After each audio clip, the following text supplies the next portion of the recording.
Nagsagawa ng lektura at demonstrasyon sa basic self-defense ang mga tauhan ng Benguet 1st Provincial Mobile Force Company para sa mga mag-aaral ng Grade 12 UMS ng Katlubong National High School sa Barangay Katlubong, Bugyas, Benguet, Kamakailan.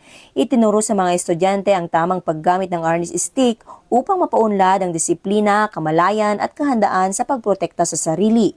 Matapos ang lektura, aktibong lumahok ang mga mag-aaral sa return demonstration upang mapalakas ang kanilang kumpiyansa sa paggamit ng mga itinurong teknik.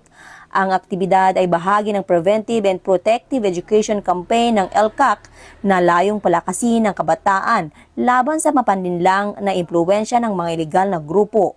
Ayon sa Benguet Police, ang self-defense ay mahalaga sa pisikal at mental na kahandaan at sa pagpapanatili ng kapayapaan sa komunidad.